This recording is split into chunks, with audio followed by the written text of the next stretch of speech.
नमस्कार, आदाब। Crime petrol dial 100 में आप सबका स्वागत है। अपराध चाहे जितनी भी चालाकी से किया जाए, लेकिन ना अपराध छिपता है और ना ही अपराधी।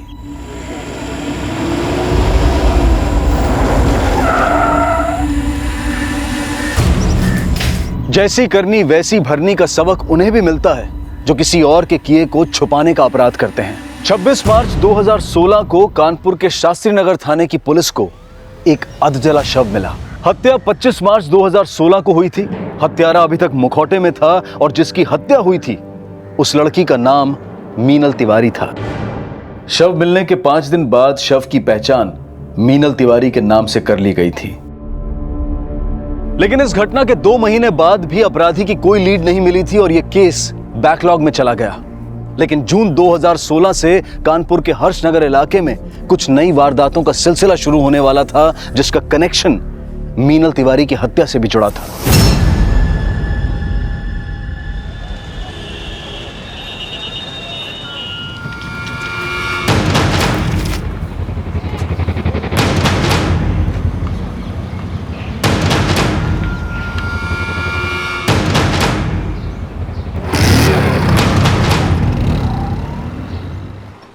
पाँच किलो काजू कतली और कैसी लग रही है jalebi?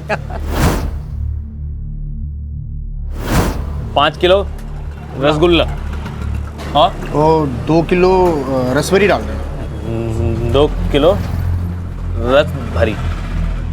Uncle 5 kilo kaju katli, 5 kilo rasgulla, 2 kilo रस भरी पैक कर। कार्ड स्वाइप करते हो ना? जी। अरे यार चले।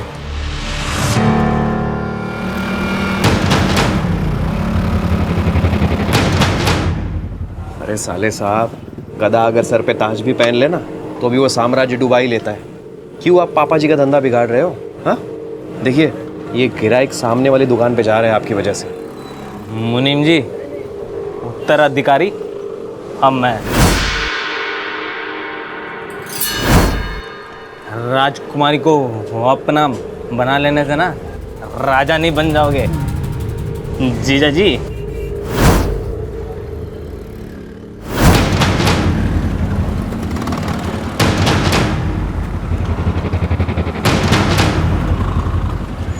निकाल! अरे अरे रुको!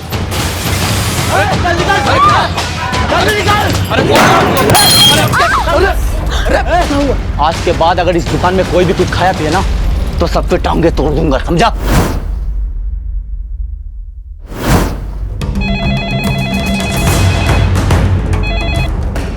हेलो,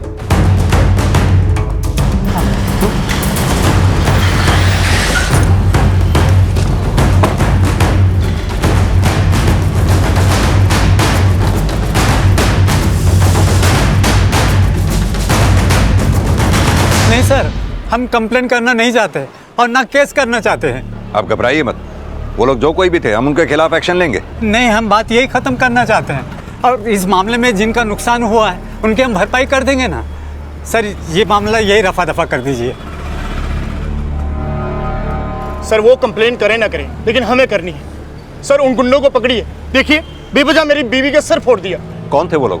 आप पहचानते हैं उन्हें? नहीं सर, हम यहाँ किसी को नहीं जानते। हम तो यहाँ मिठाई लेने आए थे और 2 गुंडे आए वहाँ पे और धमकी देने लगे। कहने लगे कि इसके बाद इस दुकान पर कोई भी आया तो हम उसे मार देंगे, टांगे तोड़ देंगे। आप फिलहाल इन्हें हॉस्पिटल लेके जाइए, हम देखते हैं।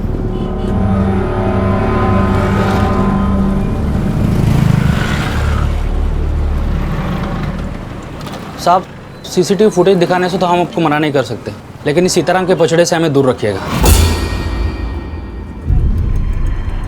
ये जिन 2 गुंडों ने आपके पड़ोस में सीताराम की दुकान में तोड़फोड़ की, उनसे सारा बाजार डरता है क्या? सर गुंडों का तो पता नहीं, लेकिन इस सीताराम दुबे से पूरी बाजार में कोई भी बोलचाल नहीं रखना चाहता है साहब। ऐसा क्यों? सर इसके बारे में क्या पता है साहब, बड़ा ओछा बुड्ढा है साहब। अपनी बीवी मरी तो उसकी 13वीं मनाती अपने लिए दूसरी बीवी लेके आया। साहब ये सीताराम की बीवी उसकी बेटी से 6-7 साल छोटी है। मुझे लगता है कि वो गुंडे सीताराम की बीवी को जानते हैं, जिसको सीताराम कैसे भगा के लाया है।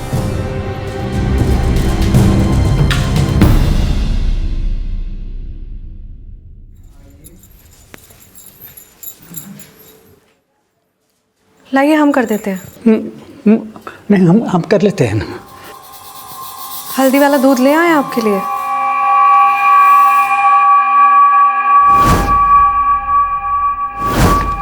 सर, वो हमलावर जिस बाइक पर आए थे उस बाइक का नंबर मैंने आरटीओ भेज दिया है। सर, उन हमलावरों को मार्केट में पहले कभी किसी ने नहीं देखा। हाँ, लेकिन ज़्यादातर दुकानदारों का यही कहना है कि ये अटैक इसीलिए हुआ क्योंकि सीताराम दुबे ने एक 24 साल की लड़की से शादी की थी। सर, कहीं ऐसा तो नहीं कि सीताराम ने उस लड़की से जबरन शादी की हो और केस इसलिए नहीं किया क्योंकि उसका भेद खुल सकता था। और सर, ये भी तो हो सकता है कि हमला करने वाले उस लड़की के जानने वाले हों। ये तो होना ही था। पापा जी ने कांड जो ऐसा किया है वो तो शुक्र मनाओ कि किसी को गोली नहीं लगी। तुम जो आज हो ना, अपने पापा की बदौलत ही हो। आहा, तुम तो उनकी तरफदारी करोगे ही। उन्होंने अपनी बेटी जो तुम्हारे नाम कर दी है, लेकिन उन्हें पता नहीं है कि तुम क्या चीज हो। उनका हिसाब किताब करते करते ना हमारी जिंदगी खराब कर दी है तुमने। तुमने अगर और बड़बड़ की ना, तुम्हारे भाई का टेटवा निकालकर तुम्हारे गले में फिट कर दूंगा।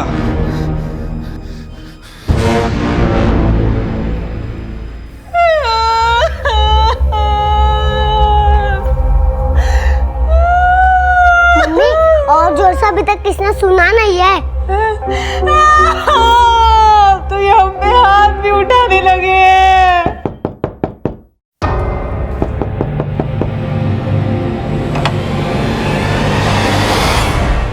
हमें सीताराम और उनकी पत्नी श्रद्धा से बात करनी है। हाँ, हम बुलाते हैं उनको। बुलाइए।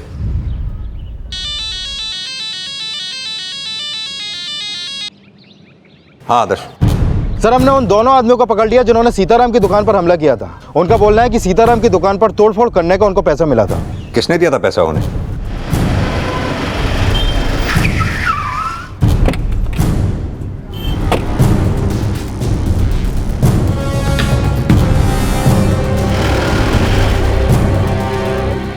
मालिक, श्यामदास सेठ को पुलिस पकड़ के क्यों ले गई?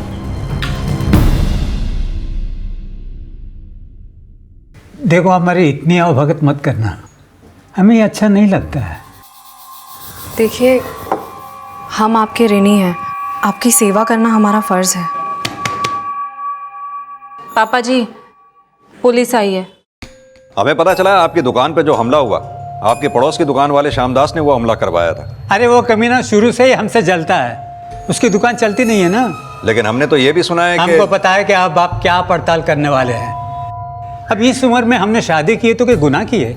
हमने ऐसा कब कहा? लेकिन क्या ये शादी आप दोनों की रजामंदी से हुई थी? हाँ, दरअसल हमारी स्वर्गवासी पत्नी की आखिरी इच्छा थी कि हम उसके मरने के बाद में दूसरा घर बसा ले, और इसीलिए तो हमने मैचमेकर.com पे अपना शादी का रजिस्ट्रेशन करवाया, और श्रद्धा ने तो खुद हमें पसंद किया है।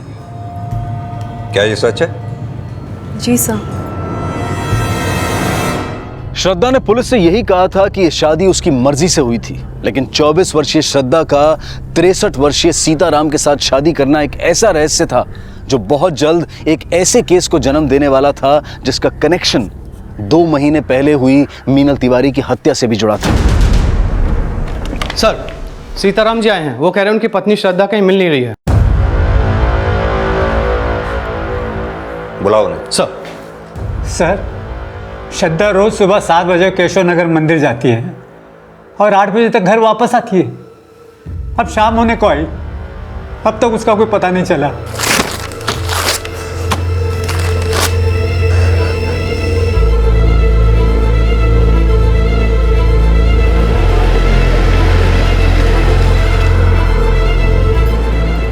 तुम लोग आसपास पूछताछ करो। ये लड़की यहाँ पर आए थे? हाँ साहब, ये लड़की रोज यहाँ आती है, लेकिन आज नहीं आई। इसके पति सीताराम जी भी इसके बारे में पूछ के गए।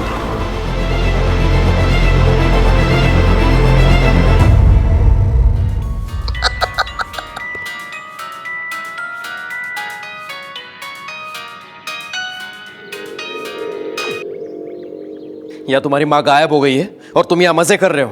हाँ? जीजा जी, हमारी माँ तो महीनों पहले ही भगवान को प्यारी हो गई। अच्छा, तो तुम उनको अपनी माँ मानते ही नहीं हो ना? उल्टा पापा जी से जलते हो कि तुम्हारा ब्याह करने के बजाय उन्होंने अपना ब्याह कर लिया है। कि ऐसा तो नहीं कि तुमने सासू माँ को गायब कर दिया है? तुम्हें बहुत अफसोस हो रहा है ना? यही बुरे खिलाती थी तुमको वो? सर, श्रद्धा का फोन सुबह 7 बजे हर्षनगर में बंद हुआ, जहां पर सीताराम का घर है। मैंने भी मंदिर में पता किया, लेकिन वो आज सुबह मंदिर भी नहीं पहुंची। मंदिर और घर के बीच में उससे रिलेटेड कोई लीड भी नहीं मिली। श्रद्धा ने कहा था उसने सीताराम से शादी अपनी मर्जी से की थी। एक 24 साल की लड़की का 63 साल के आदमी से शादी करने का फैसला खुद का होगा। हो सकता है श्रद्धा इस शादी से खुश ना हो, इसलिए भाग गई हो। सर, गौतम नगर में श्रद्धा की माँ का घर है, लेकिन वो अपने मायके भी नहीं पहुंची। मैं श्रद्धा की माँ से मिलता हूं, तुम सीताराम के घर उसके नौकरों से पूछताछ करो, शायद पता चले श्रद्धा क्या वाकई इस शादी से खुश थी या कहानी कुछ और ही है। सर,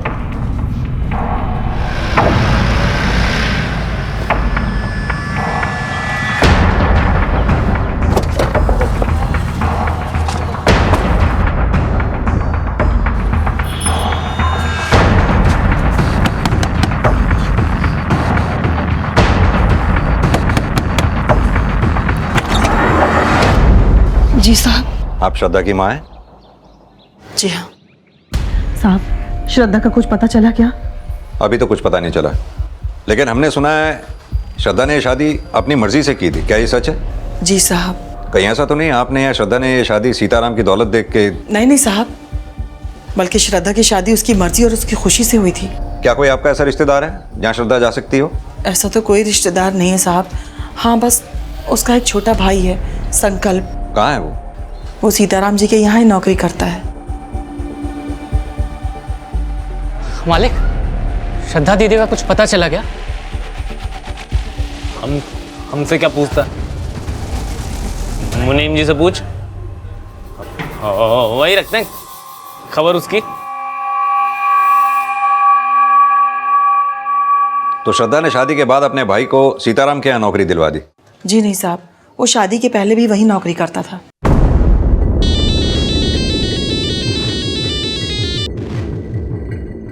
हाँ आदर्श।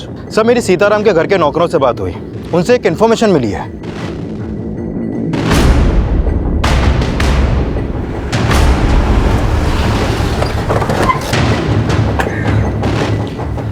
सर, सीताराम के पुलिस स्टेशन आने से पहले ही उनकी बेटी ने उनसे बोला था कि श्रद्धा किडनैप हुई थी। हाँ साहब, लेकिन सेठ जी ने उनकी बात नहीं मानी थी। सर, रितु ने झूठ बोला था हमको। लेकिन रितु ने कहा उसने श्रद्धा को किडनैप होते हुए देखा था। ये सच है ना? सर, वो पापा जी। सर, जाने दीजिए। क्या जाने दीजिए? जो भी बात है साफ साफ बोलिए। सर, आप चुप रहिए। आपने श्रद्धा को किडनैप होते हुए देखा था? हाँ सर, लेकिन पापा जी ने हमारी एक बात नहीं सुनी। वो तो हमें झूठा समझते हैं। इनको तो हमारी किसी बात पे यकीन नहीं होता। कहाँ किडनैप हुई थी श्रद्धा? सर, वो केशव नगर में एक सफेद रंग की गाड़ी थी और कुछ लोग उसे उठाकर लेके जा रहे थे। सर, हम उसे बचाने भी गए और देखे ना, उस चक्कर में हमें भी चोट लग गई। आदर्श, इनके साथ जाओ, पता करो वहाँ क्या हुआ था। सर, हम पहले वहाँ जाके देख के आए हैं, वहाँ ऐसे कुछ नहीं हुआ। रितु झूठ बोल रही है। लेकिन आपकी बेटी झूठ क्यों बोलेगी? ये उसकी आदत में है, मनगढ़ंत कहानियाँ सुनाते रहती है ताकि ये उसकी बकवास सुनकर हम उसको अहमियत दें। हाँ अंकल, मम्मी ऐसा इसलिए करती है क्योंकि वो भी हमारे तरह अकेले हो गए, कोई उससे बात भी नहीं करता।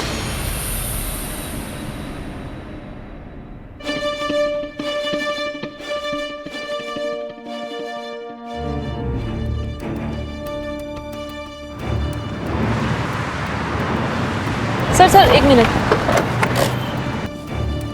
हाँ सर, यही वो जगह है जहाँ से श्रद्धा गायब हुई थी। मेहता, आस पास पूछताछ करो। सर, जब किडनैपिंग हुई क्या टाइम हो रहा होगा? सर, वही करीब 7, सवा 7 बजे। श्रद्धा मंदिर जा रही थी और हम सुबह सुबह की वॉक करके घर लौट रहे थे। सर, हम घर जाएं? हमारा छोटा बच्चा है ना, उसे भूख लगी होगी। ठीक है, आप जाइए। रितु के बयान के आधार पर पुलिस ने उस एरिया में पूछताछ की, लेकिन वहां न श्रद्धा की किडनैपिंग का कोई विटनेस मिला और ना ही उस एरिया की सीसीटीवी फुटेज से कोई क्लू। सर, सीताराम की बेटी ने जो जगह हमें दिखाई वहां पर पूछताछ भी की और वहां के सीसीटीवी फुटेज भी चेक किए, लेकिन ऐसा कुछ सामने नहीं आया जिससे पता चले कि वहां पर कोई किडनैपिंग भी हुई थी।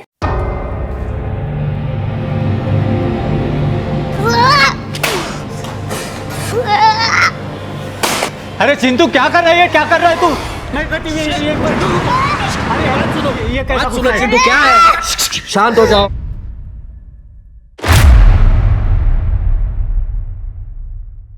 अपनी बेटी रितु को बुलाइए। मम्मी घर पर नहीं है। कहाँ गई है बेटा आपकी मम्मी? हमें मालूम नहीं, लेकिन मम्मी बहुत रो रही थी।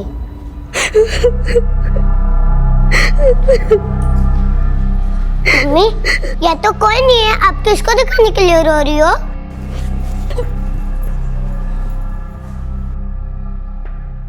मम्मी कहती है या सब सेल्फिश है, सब खुद को ही प्यार करते हैं, इसलिए मैंने सबकी प्यारी चीज तोड़ दी। इनकी वजह से कोई किसको टाइम भी नहीं दे पाता है। रितु को फोन लगाइए, हमें उससे बात करनी है।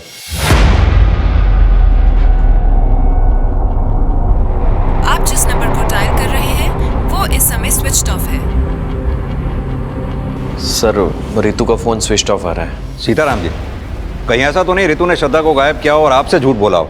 अब जब उसका झूठ पकड़ा गया तो वो खुद गायब हो गई। क्या सर आप कुछ भी बोल रहे हैं? हम कुछ भी नहीं बोल रहे, श्रद्धा के गायब होने की वजह जानने की कोशिश कर रहे हैं। कहीं ऐसा तो नहीं इस घर में श्रद्धा से किसी को कोई प्रॉब्लम रही हो, या श्रद्धा को आप लोगों से? श्रद्धा खुद गायब हुई है या आप लोगों में से किसी ने उसे गायब कर दिया है?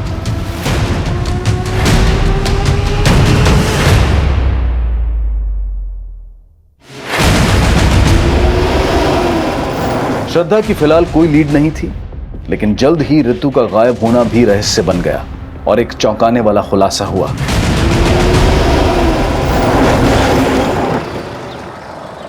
सर, रितु का फोन यहीं पर बंद हुआ था और इसकी लाश भी हमें यहीं पर मिली है। ये देखिए सर, ये निशान लगता है गला घोंट के मारा गया। हमारी टीम आसपास पूछताछ कर रही है, शायद कोई लीड मिले।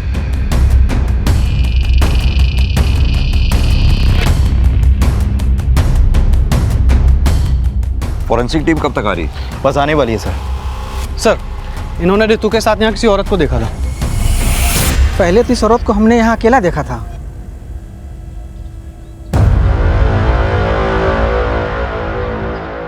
फिर बाद में हम वापस लौट कर आए तो देखा ये औरत किसी और औरत के साथ बात कर रही थी। कौन थी वो औरत? सर, उसका चेहरा तो हमने नहीं देखा क्योंकि हम बहुत दूर से देखे थे, पर वो साड़ी पहन रखी थी। सर, श्रद्धा भी साड़ी पहनती है। कहीं ऐसा तो नहीं कि इस आदमी ने जिसे देखा हो वो श्रद्धा ही हो? लेकिन श्रद्धा तो कल से गायब है, रितु से मिलने क्यों जाएगी? सर, हो सकता है श्रद्धा गायब ना हो और रितु के झूठ का कोई राज हो। तिवारी, कहीं ऐसा तो नहीं इस राज का कनेक्शन रितु के मर्डर से हो?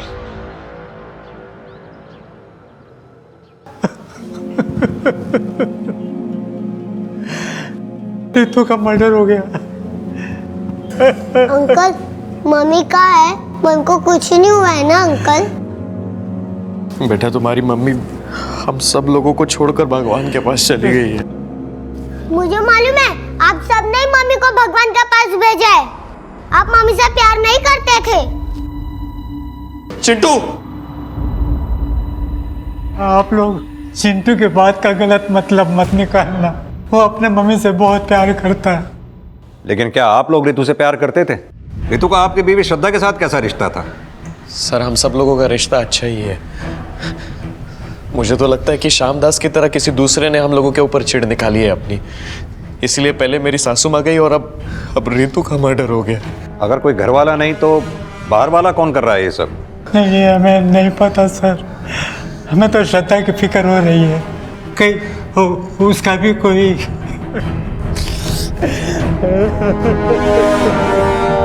सर, ये बाहर वाले नहीं, किसी घर वाले का ही काम लगता है। मैंने सीताराम के घर के आस पड़ोस में भी पूछताछ की। प्रॉब्लम उस फैमिली में है, वहाँ किसी की किसी से नहीं बनती। लेकिन घर वाला ऐसा कौन होगा जिसका श्रद्धा को गायब करके रितु के मर्डर से कोई फायदा हो? सर, श्रद्धा क्यों गायब हुई इसका अभी तक हमारे पास कोई लीड नहीं है, लेकिन रितु के मर्डर में श्रद्धा के कनेक्शन की एक थ्योरी बनती है। कैसी थ्योरी? सर, पता चला है कि श्रद्धा के भाई संकल्प को रितु के पति विशाल ने सीताराम की दुकान पर काम पे लगवाया था और काम पे लगने के 6 महीने बाद ही श्रद्धा की शादी सीताराम से हो गई थी। यानी कि तुम ये कहना चाहते हो कि श्रद्धा की शादी सीताराम से होना विशाल की कोई साजिश है? नॉट श्योर, लेकिन हो सकता है सर। और ये भी हो सकता है कि इस राज का पता सीताराम की बेटी रितु को भी चल गया हो। तो तुम्हारे कहने का मतलब है कि रितु के साथ जो औरत देखी गई थी वो श्रद्धा थी और श्रद्धा ने रितु का मर्डर विशाल के इशारे पे किया होगा। श्रद्धा को अब रितु के मर्डर का सस्पेक्ट मानकर भी ढूंढा जा रहा था। श्रद्धा के भाई संकल्प से भी पूछताछ की जा रही थी, और सीताराम श्रद्धा की शादी और ऋतु की हत्या में विशाल श्रद्धा की मिली भगत को भी खंगाला जा रहा था। और ऋतु की पोस्टमार्टम रिपोर्ट इसके संकेत भी दे रही थी। सर, ये ऋतु की पोस्टमार्टम रिपोर्ट, इस रिपोर्ट के मुताबिक उसकी हत्या उसका गला घोंटने से की गई और सर उसकी बॉडी पर ऐसे चोट के निशान भी मिले हैं जो उसकी हत्या से पहले के हैं। सर हो सकता है ऋतु घरेलू हिंसा का शिकार हुई हो। मुझे मालूम है, आप सबने ही मम्मी को भगवान के पास भेजा है। आप मम्मी से प्यार नहीं करते थे। ऋतु के बेटे ने जिस तरह से रिएक्ट किया था, उसे देखकर तो ये लगता है कि ऋतु के अपने हस्बैंड के साथ रिलेशन ठीक नहीं थे। आई एम श्योर सर, ऐसा ही है। मैंने सीताराम के घर के नौकरों से पूछताछ की तो पता चला कि ऋतु श्रद्धा से चिढ़ती थी और इसका कारण विशाल और श्रद्धा का अफेयर हो सकता है। सर तो हो सकता है ऋतु के साथ जिस औरत को देखा गया था वो श्रद्धा ही हो। एक काम करते हैं, ऋतु के हस्बैंड विशाल और उसके बेटे चिंटू से ऋतु के बारे में बात करते हैं, शायद कुछ पता चले। सर,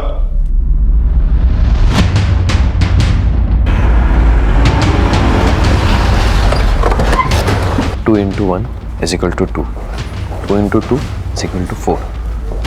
हमें आप दोनों से कुछ बात करनी है। जी सर। चिंटू बेटा, डरो नहीं, जो भी जानते हो खुल के बताओ। क्या आपके पापा आपकी मम्मी को मारा करते थे?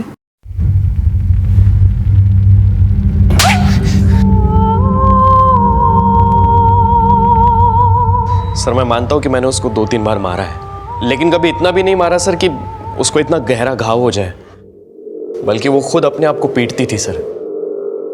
ऋतु खुद अपने आप को क्यों पीटेगी? वो इसलिए ऐसा करती थी कि वो चाहती थी कि सब लोग उसको तवज्जो दें। लेकिन तुम्हारा बेटा तो बोल रहा है कि तुम ऋतु को मारा करते थे। सर वो तो खुद अपनी माँ के देखम देख में अपने आप को चोट लगा लेता था। उसने कुछ दिनों पहले अपने हाथ को चोट लगा दी थी। सर वो भी यही चाहता था कि सब लोग उसके आओ भगत में लगे रहें। चाहिए तो पूछ लीजिए सर आप उससे। चिंटू बेटा, आपको डरने की कोई जरूरत नहीं। जो कुछ भी आप जानते हो सच सच बताओ, हम आपसे कुछ नहीं कहेंगे। हाँ अंकल, हमने ही अपने हाथ पे चोट लगाई थी। रितु, इसे केसर का दूध पिला देना। पापा जी, डॉक्टर ने पहले बोला है उसे खाना खिलाने के लिए और उसी के बाद तुरंत दवाई। इसे खाना खिला देते हैं। नहीं, हम अपनी मम्मी के हाथ से ही खाना खाएंगे। हेलो जी।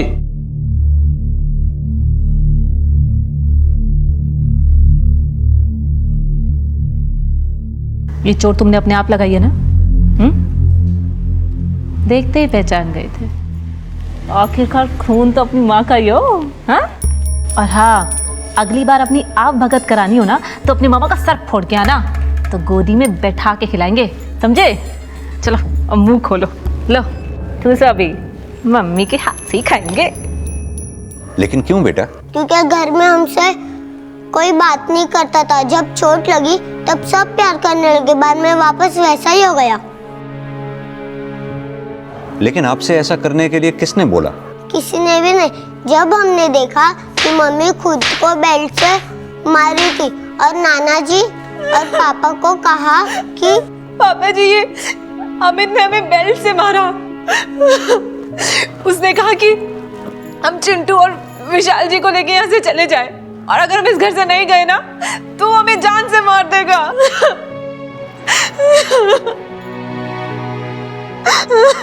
फिर नाना जी ने मामा को बहुत पीटा और मम्मी से प्यार से बात करने लगे। बाद में मामा ने मम्मी से बात करना बंद कर दिया। सर अमित तो ऋतु को शुरू से नापसंद करता था और उसके बाद धीरे धीरे उसको सासू माँ से भी प्रॉब्लम होने लगी। कैसी प्रॉब्लम? पापा जी ने उसकी शादी करने के बजाय वो खुद अपने लिए बहू लेके आए थे, इसलिए वो पापा जी से चिढ़ा करता था और उसके बाद सासू माँ से भी। विशाल और चिंटू के बयान के बाद पुलिस अमित से जुड़ी जानकारी जुटाने लगी और इस केस में अमित की भूमिका के कुछ नए समीकरण जोड़े जाने लगे। पता चला है कि अमित की अपनी बहन ऋतु से बिल्कुल नहीं बनती है और काफी समय से उन दोनों के बीच में बोलचाल भी नहीं है। और सर ये भी पता चला है कि पिछले 2 साल से सीताराम अपने बेटे अमित की शादी करवाने की कोशिश कर रहे हैं, लेकिन अमित के हकलाने की प्रॉब्लम की वजह से हर लड़की उसे रिजेक्ट कर देती है। वो हमें रिजेक्ट नहीं करती थी, हम उन्हें रिजेक्ट करते थे। क्यों? तुम शादी नहीं करना चाहते थे क्या? अच्छी लड़की मिलेगी तो ज़रूर करेंगे सर, लेकिन अभी तक मिली नहीं। लेकिन तुम्हारे पापा जी को तो मिल गई थी।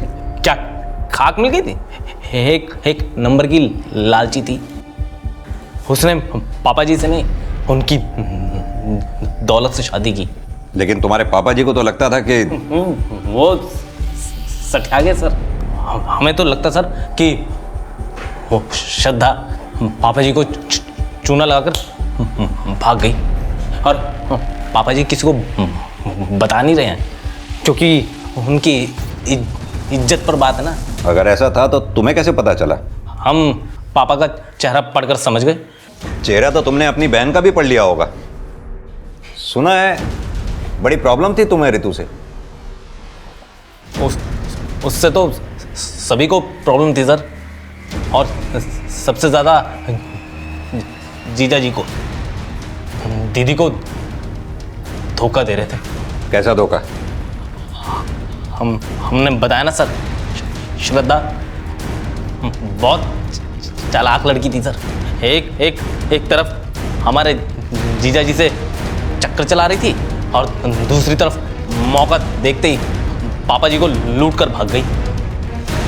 साहब, श्रद्धा अपने सारे गहने जेवर यहीं छोड़ के चली गई, और आप ये कहते कि उसने हमको चुना लगाया? हम नहीं कह रहे, आपके बेटे ने कहा है। वो श्रद्धा पापा जी को चूना लगाकर भाग गई। ऐसा कुछ नहीं हुआ साहब। आपके बेटे अमित और दामाद विशाल, इनके बारे में आपकी क्या राय है? क्या इन्होंने ये कांड किया होगा? साहब, ना तो ये कांड हमने किया है, ना हमारे दामाद या बेटे ने। ये जरूर किसी बाहर वाले का काम है। फिलहाल इस केस में पुलिस को किसी भी बाहर वाले का हाथ होने का कोई क्लू नहीं मिला था।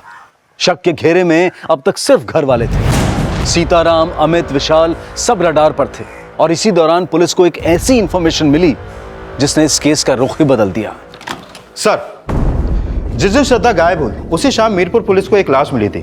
उस लाश की पोस्टमार्टम रिपोर्ट के मुताबिक उसकी हत्या उसके सर पे किसी भारी चीज से वार करने से की गई, और फिर उसका चेहरा जला दिया गया। और सर, पोस्टमार्टम रिपोर्ट के मुताबिक उसकी उम्र 24 साल के आसपास की होगी। और सर, उसके पास से सीताराम की मिठाई की दुकान का विजिटिंग कार्ड भी मिला था। ये श्रद्धा के घर वालों को शिनाख्त के लिए बुलाओ। बोलिए। क्या बोलिए सर, इसका तो चेहरा भी जला हुआ है, कैसे पहचानेंगे कि ये श्रद्धा है? इस बॉडी के चेस्ट में राइट साइड में एक तिल है। ये क्या श्रद्धा की बॉडी पे ऐसा कोई तिल था? इसके बारे में हमें कुछ नहीं मालूम। सर, कोई प्रेग्नेंट लड़की मरे तो उसके जांच से ये पता चल सकता है कि वो प्रेग्नेंट थी। श्रद्धा प्रेग्नेंट थी? जी सर, दरअसल पापा जी, सासू माँ ने मुझे नहीं, मेरा मतलब है कि रितु को इसके बारे में बताया था। ऐसा रितु ने मुझे बताया था। जी, ये लड़की तो प्रेग्नेंट नहीं थी। सीताराम जी, हाँ, क्या श्रद्धा प्रेग्नेंट थी? इसके बारे में हमें कुछ पता नहीं है। हाँ, शायद हमारी बेटी को बताया हो।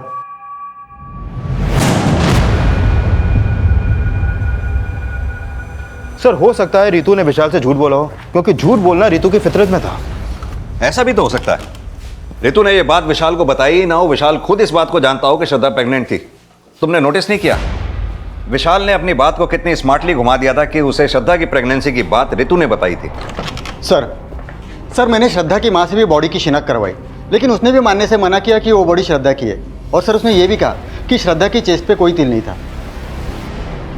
क्या श्रद्धा की माँ ये बात जानती थी कि श्रद्धा प्रेग्नेंट थी? नहीं सर। यानी श्रद्धा की माँ को ही नहीं, बल्कि श्रद्धा के पति सीताराम को भी श्रद्धा की प्रेगनेंसी के बारे में पता नहीं था।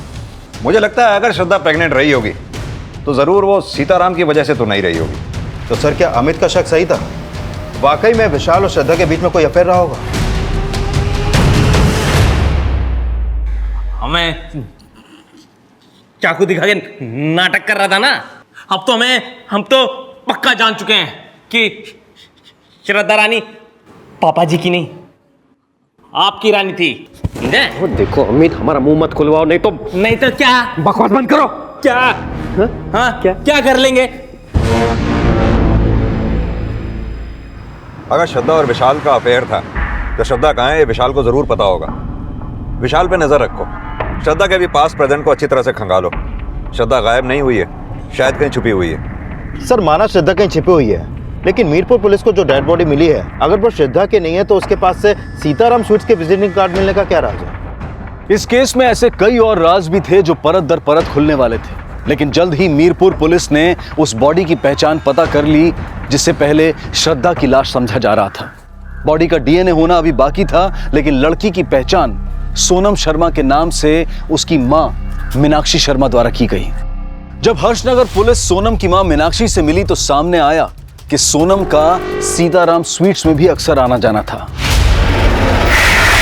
मीरपुर पुलिस को इस लड़की की लाश मिली थी। उनका कहना है इस लड़की का अक्सर आपकी दुकान पर आना जाना था।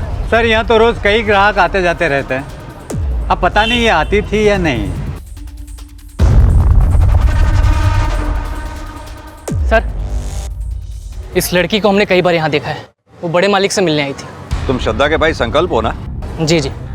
बड़े मालिक कौन? सीताराम? जी सर। उनसे क्यों मिलने आती थी? अब ये तो हमको नहीं पता सर। अच्छा, हमें पता चला है सीताराम के दामाद विशाल ने तुम्हें यहाँ नौकरी पे रखवाया था। क्या विशाल श्रद्धा को पहले से जानता था? नहीं सर, वो हमको जानते थे और हमको ये बात समझ में नहीं आई कि श्रद्धा दीदी ने बड़े मालिक से शादी क्यों की। हम तो शादी के खिलाफ थे और माँ दीदी के सामने हमारी एक भी नहीं चली। ठीक है, जाओ। हेलो सर, श्रद्धा के बारे में गौतम नगर पुलिस स्टेशन से एक इन्फॉर्मेशन मिली है। गौतम नगर? ये तो वही जगह है जहाँ श्रद्धा अपनी माँ के साथ रहा करती थी। Yes sir.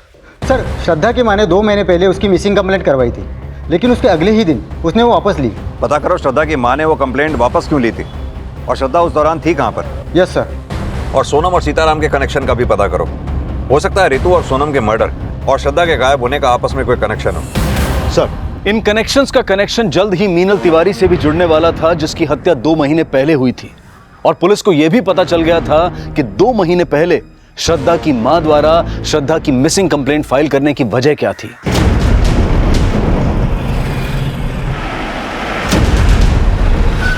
साहब, दरअसल उस दिन श्रद्धा हमको बिना बताए अपनी किसी सहेली के घर चली गई थी और हमें लगा कि वो कहीं खो गई है, इसलिए हमने पुलिस कंप्लेंट की। लेकिन जैसे ही श्रद्धा घर वापस आई, हमने वो कंप्लेंट वापस ले ली थी। झूठ बोल रही हैं आप। श्रद्धा उस दिन अपने किसी फ्रेंड के यहाँ नहीं गई थी, बल्कि बिष्णुपुरा में एक मैटरनिटी क्लिनिक में अपना इलाज करवा रही थी। ये उस क्लिनिक के पेपर हैं। श्रद्धा वहां इलाज इसलिए करवा रही थी क्योंकि उसका रेप हुआ था।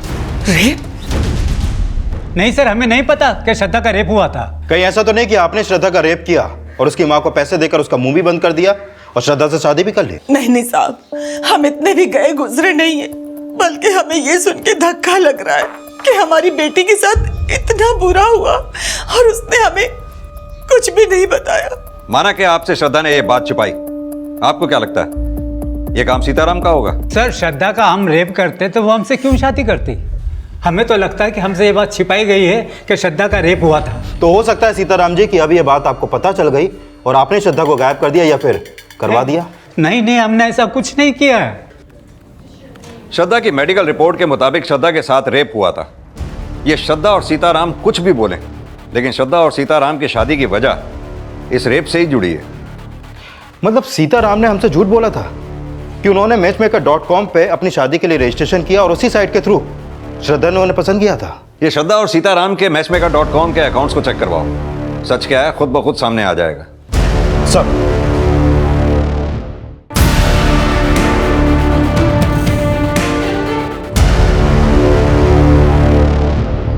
matchmaker.com पर सीताराम का तो अकाउंट है, लेकिन उस साइट पर श्रद्धा का कोई अकाउंट नहीं है। इसका मतलब सीताराम ने हमसे झूठ बोला था। सर, सीताराम ने हमसे सोनम शर्मा के बारे में भी झूठ बोला था। वो अपने अकाउंट से सोनम शर्मा से चैट करता था और वो सिर्फ सोनम शर्मा से ही नहीं और कई लड़कियों के भी टच में था। वो सीताराम जिन जिन लड़कियों से चैटिंग करता था उनके बारे में पता करो। तुम सीताराम को बुलाओ। सर, हमें श्रद्धा की एक ईमेल आईडी का पता चला है जो अभी भी एक्टिव है। पिछले दिनों श्रद्धा उसी आईडी के थ्रू यूट्यूब चैनल पे गर्भ संस्कार के वीडियो देख रही थी। सर, उनके वीडियो तो प्रेगनेंसी से संबंधित होते हैं, यानी श्रद्धा प्रेग्नेंट है, उसका ईमेल आईडी भी एक्टिव है, मतलब वो गायब नहीं है। सर, लास्ट टाइम उसने जिस आईपी एड्रेस के थ्रू लॉगिन किया था वो आगरा के एक साइबर कैफे गए। आगरा पुलिस से कांटेक्ट करो, पता करो श्रद्धा खुद साइबर कैफे गई थी या फिर कहानी कुछ और ही है। सर, सीताराम के नंबर पे कॉल किया तो उसके दामाद विशाल ने फोन उठाया। सीताराम ने सुसाइड कर लिया। क्या?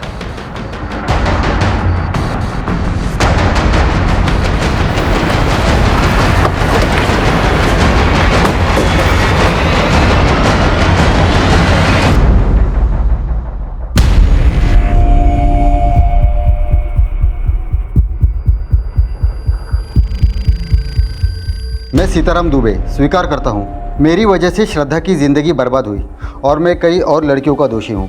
मैं अपना गुनाह कबूल करता हूँ, इसलिए आत्महत्या कर रहा हूँ। सीताराम दुबे। क्या सीताराम ने वाकई आत्महत्या की थी? फिलहाल इसकी जांच चल रही थी, लेकिन सुसाइड नोट में श्रद्धा के अलावा जिन लड़कियों का नाम आया था वो कौन कौन थी? सर, सीताराम के मैट्रिमोनी अकाउंट से उनकी जिन जिन लड़कियों से चैटिंग होती थी उसमें सोनम के अलावा एक मीनल तिवारी नाम की भी लड़की थी, और 2.5 महीने पहले मीनल की भी हत्या उसी तरीके से हुई जिस तरीके से सोनम की हुई थी। मीनल और सोनम की तो हत्या हुई, लेकिन श्रद्धा के गायब होने का क्या राज हो सकता है?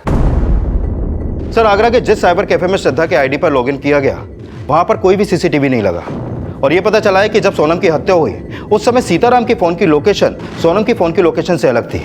और सर, ये भी पता चला है कि सीताराम के मैट्रिमोनियल अकाउंट को उसके लैपटॉप और उसके दुकान के पीसी से ऑपरेट किया जाता था। Excuse me sir. हेलो, ठीक है सर।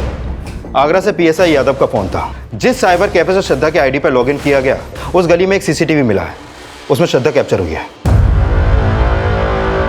श्रद्धा अगर जिंदा थी तो फिर मीनल और सोनम की हत्या का राज क्या था? क्या श्रद्धा के गायब होने का कनेक्शन मीनल और सोनम की हत्या से जुड़ा हुआ था? क्या सीताराम की आत्महत्या कोई साजिश थी? सर, जिस दौरान मीनल की हत्या हुई तब भी सीताराम के फोन की लोकेशन मीनल के फोन की लोकेशन से मैच नहीं करती। सर, कहीं ऐसा तो नहीं कि सीताराम को फंसाने के लिए कोई और उनकी आईडी से चैट करता हो? सीताराम ने हमें खुद ये बात बोली थी कि उसका मैचमेकर.com पे अकाउंट था और उस अकाउंट को वो खुद ऑपरेट करता था। वहीं दूसरी तरफ भीष्मनगर मैटरनिटी क्लिनिक वालों ने भी ये साफ किया था कि श्रद्धा के साथ रेप हुआ था। सर, ऐसा भी तो हो सकता है कि श्रद्धा की कोई चाल हो, वो सीताराम को ब्लैकमेल कर रही हो और इसमें उसका साथ विशाल ही नहीं बल्कि उसका भाई संकल्प भी उसका साथ दे रहा हो। इन सबको अच्छी तरह से खंगालो और सीताराम के बेटे अमित को भी। सर,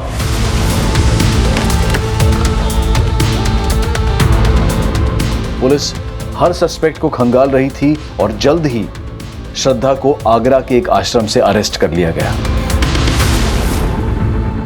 सर, हम अपनी मर्जी से गए थे, भागे नहीं थे। सर, हमारी वजह से सीताराम जी को बहुत बदनामी सहनी पड़ रही थी। 2 महीने पहले तुम्हारे साथ दुष्कर्म हुआ, हाँ या ना? हाँ सर, लेकिन कौन था वो दोषी? सर, हमें नहीं पता। सर, हमें तो किसी ने बेहोश किया और फिर हमारे साथ। किसी ने तुम्हें बेहोश किया या तुमने सीताराम को बेहोश करके उन्हें ब्लैकमेल किया, उनसे शादी कर ली, और जब ये राज रितु को पता चला तो रितु को भी मार डाला? क्या रितु दीदी का मर्डर हो गया? रितु ही नहीं, सीताराम जी की भी मौत हो गई है। सीताराम जी? नाटक करने की कोई जरूरत नहीं है अब। नहीं सर, हम नाटक नहीं कर रहे हैं। सर, हमें नहीं पता हमारे जाने के बाद यहाँ क्या क्या हो गया। श्रद्धा अपने बयान पर कायम रही कि ना तो वो ये जानती है कि उसका रेप किसने किया था और ना ही रितु के मर्डर और सीताराम की मौत के बारे में उसे कुछ पता था।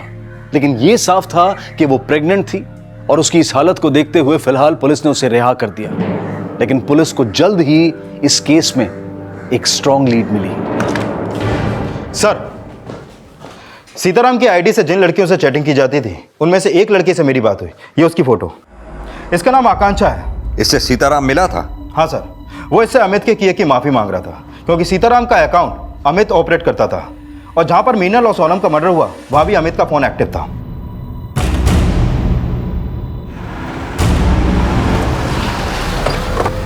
हमने जो भी किया सर अपने बाप के कहने पे किया सर। उन्हें लड़कियों का शौक था सर, लेकिन हमने किसी को मारा नहीं सर, उसी ने मारा। इसीलिए तो उसने सुसाइड की सर। उन्होंने सुसाइड इसलिए की क्योंकि वो तुम्हें बचाना चाहते थे। तुम्हारा किया अपने सर पर लेकर मर गए और तुम अभी भी उन्हें कोस रहे हो। झूठ बोल रहे सर, झूठ बोल रही है। नहीं सर, हमारे सच का सबूत हमारे पेट में पल रहा है। इसी ने हमारे साथ रेप किया था। अमित की पहले से ही हम पर गंदी नजर थी और फिर एक दिन हमारे साथ हमने वो बातें सीताराम जी को जाकर बताई और हमने कहा कि हम अमित को जेल पहुंचाएंगे। लेकिन फिर वो हमारे सामने गिड़गिड़ाने लगे। सीताराम जी ने हमसे कहा कि वो हमसे शादी कर लेंगे, और जब हमने अपनी माँ को ये बात बताई तो उन्होंने भी इस रिश्ते के लिए हाँ कह दी। झूठ बोल रहे लेके चलो उसे। सर जी झूठ बोल रहे सर। चल।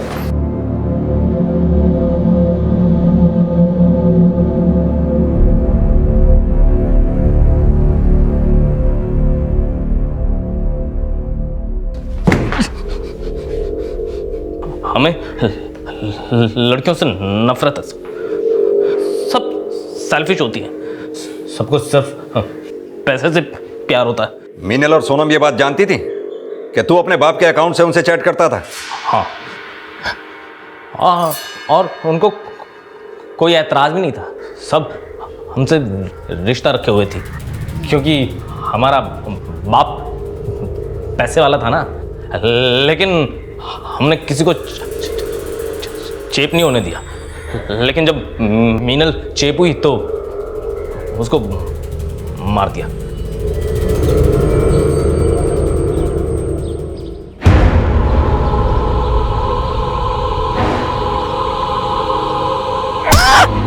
और जब सोनम हुई तो उसको भी।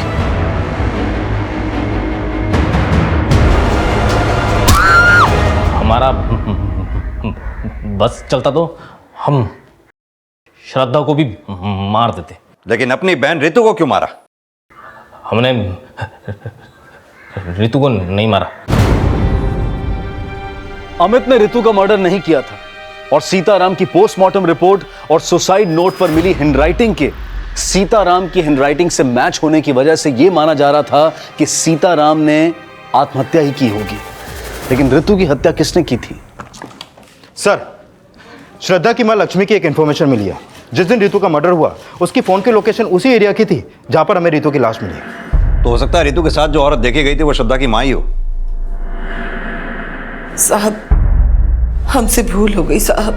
जब रितु गायब हुई तो हमें पता चला कि आप लोगों को रितु पे शक है, क्योंकि उसने आप लोगों से झूठ बोला था कि श्रद्धा किडनैप हो गई थी, और तब हमने रितु का पीछा किया।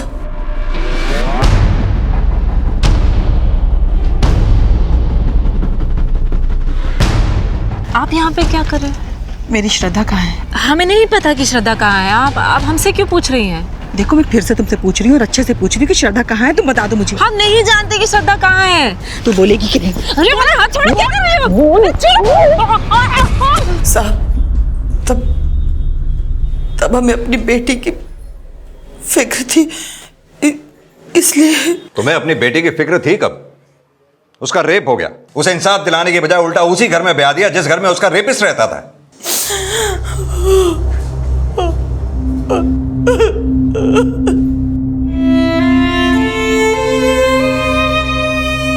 श्रद्धा की मां गैर इरादतन हत्या की अपराधी थी, लेकिन अमित ने जो अपराध किए थे वो एक ऐसी घिनौनी साजिश से जुड़े थे जिनका बचाव करना भी अपने आप में बहुत बड़ा अपराध है।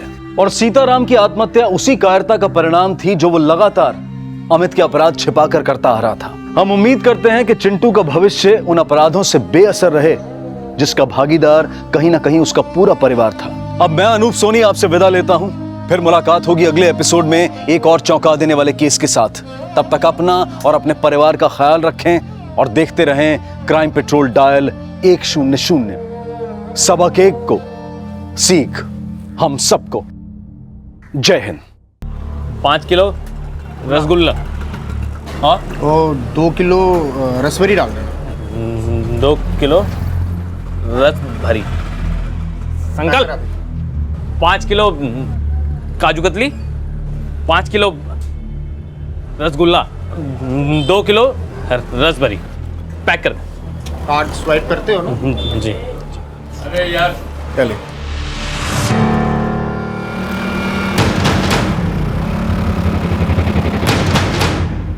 अरे साले साहब, गधा अगर सर पे ताज भी पहन लेना तो भी वो साम्राज्य डुबा ही लेता है।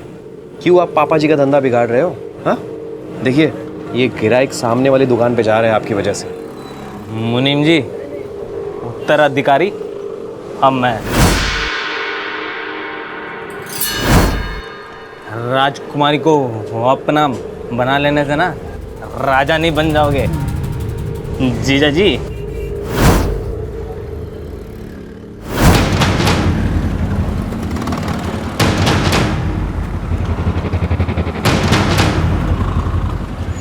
निकाल।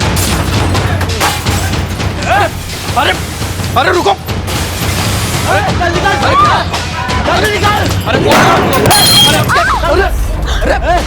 आज के बाद अगर इस दुकान में कोई भी कुछ खाया पिया ना तो सबके टांगे तोड़ दूंगा, समझा?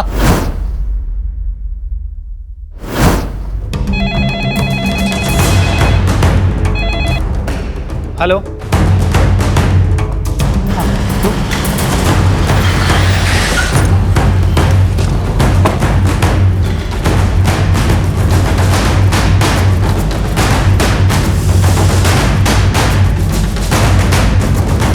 नहीं सर, हम कंप्लेन करना नहीं चाहते और ना केस करना चाहते हैं। आप घबराइए मत, वो लोग जो कोई भी थे हम उनके खिलाफ एक्शन लेंगे। नहीं, हम बात यही ख़त्म करना चाहते हैं और इस मामले में जिनका नुकसान हुआ है उनकी हम भरपाई कर देंगे ना।